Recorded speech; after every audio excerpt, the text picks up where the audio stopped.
तो भक्त जिस नाम से ठाकुर जी को पुकारने लग जाएं, उसी नाम से ठाकुर जी रीझ जाते हैं।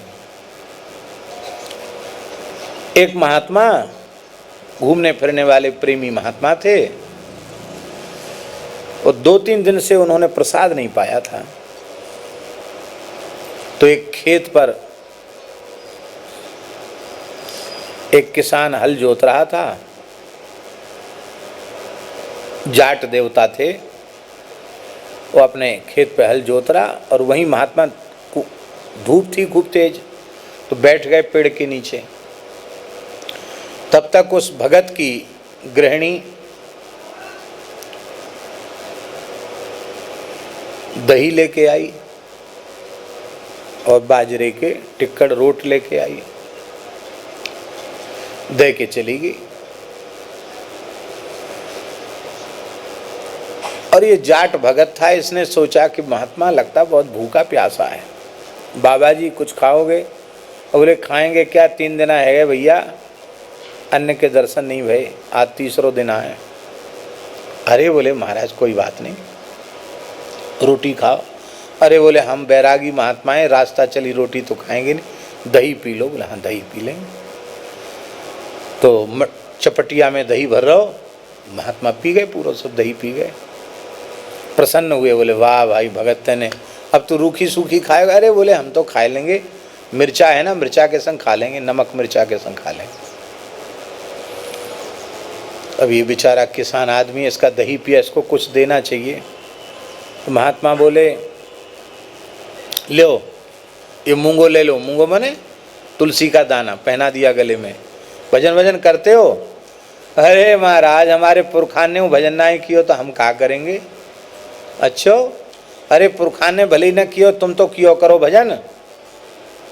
अरे है गो बाबा जी भजन, तुम अपनो रास्ता नापो, हमें याते फुर्सत मिले तब हम भजन करें। तो एक मंत्र हम तुम, अरे मंत्र मंत्र ते तुम दूर रहे बाबा, मंत्र मंत्र रहने दो।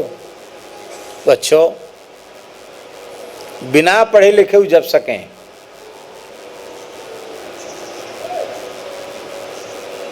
अच्छा कह दो बाबा जी, कृष्ण चंद्र कृष्ण चंद्र कृष्ण चंद्र कृष्ण चंद्र, ये जपो कर। हल हाँकते रहो, कृष्ण चंद्र कृष्ण चंद्र कृष्ण चंद्र कृष्ण चंद्र कृष्ण चंद्र, ऐसे जपो।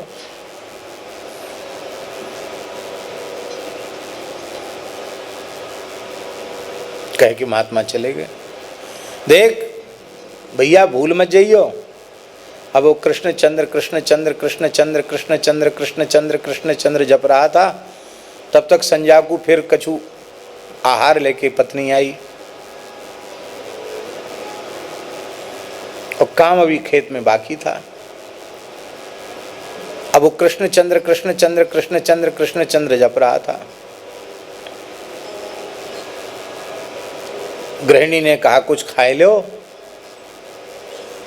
बाद में जप लेना। क्या बोल रहे हो, बाद में बोल लेना।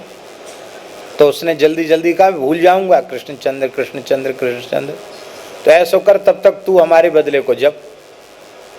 बोले ठीक है मैं जपती हूँ। तो महात्मा कह गए निरंतर जपना। भैया जब तक जगूंगा तब तक तो जपना पड़ेगा, बाबा जी कह गए। वो गृहिणी और भोरी भारी थी, वो कृष्ण चंद्र बोले नहीं पाई, वो चले खिसल चंद खिसल चंद खिसल चंद खिसल चंद। अब जैसे ही महाराज किसान खाए पी के नीचू भयो, बोले लाओ हमारो मंत्र हमें दो वापस। तो बोले खिसल चंद। वो भी इतना भोला, उसने कृष्ण चंद्र, वो भी खिसल चंद जपने लग गया। दूसरे दिन फिर खेत में काम करने आए, खिसल चंद खिसल चंद खिसल चंद खिसल चंद। तो ठाकुर जी गोलोक बिहारी श्री कृष्ण नित्य गोलोक धाम से उस भोले किसान की निष्ठा को देखकर प्रसन्न हो रहे। तो श्री जी ने पूछा कि आप क्यों हंस रहे हो? अरे बोले देखो कितना प्रेमी है, कितना बढ़िया हमारा नाम जप रहा है। क्या जप रहा है? अरे बोले तुम्हारो नाम थोड़ी जप रहे हो, खिसल चंद होएगो कोई दूसरो, तुम्हारो नाम नहीं जप रहे हो? बोले नहीं हमारो ही नाम ले रहे हो। हमें तो विश्वास नहीं हुए, खिसल चंद कौन से सहस्त्र नाम में तुम्हारो नाम आयो, पूछ के आओ। तो श्री जी एक ग्रामीण बधू का रूप धारण करके गई। बोले क्या जप रहे हो? जोर जोर से बोला कि सुनती नहीं है, क्या जप रहा हूं। फिर श्री जी ने पूछा किसका नाम जप रहे हो? उसको गुस्सा आया कि तो कहाँ थे, बाई चली आई, पीछे ही पड़ गई, चली जाए यहाँ थे, तेरे खसम को नाम ले रहा हूं। किसान बोला तेरे खसम का नाम ले रहा हूं। श्री जी आए, बोले वो तो बहुत बिगड़ रहा, भगत कहता कि तेरे खसम का नाम ले रहा हूं। बोले देख लो, नाम जपते जपते कितना सिद्ध हो गया कि तुम छदम वेश बनाए के गई, फिर भी पहचान में आ गई। उसने पहचान लिया, उस वस्तुतः उसने पहचाना थोड़ी था। तब श्री जी ने पूछा कि जय जय सरकार, एक बात बताओ, गर्ग जी ने आपका नाम कृष्णचंद्र रखा, ये खिसल चंद कैसे हो गया? बोले मैया सुंदर श्रृंगार करती और हम बालपन में चंचल बहुत है, तो बार बार खिसल के गिर पड़ते, फिसल जाते, खिसल जाते। तो मैया बोली गर्ग जी ने धोखे थे तोरा नाम कृष्णचंद रख दियो, तू तो पूरा खिसल चंद है। तो तब ते हमारो नाम खिसल चंद है, तो बड़े मधुर रस को नाम है, माधुर है, तो मेरी मधुर लीला से संबद्ध नाम है। ऐसे केवल श्री ठाकुर जी हैं जिन्हें जिस नाम से पुकारो उसी नाम से ठाकुर जी कृपा करते हैं।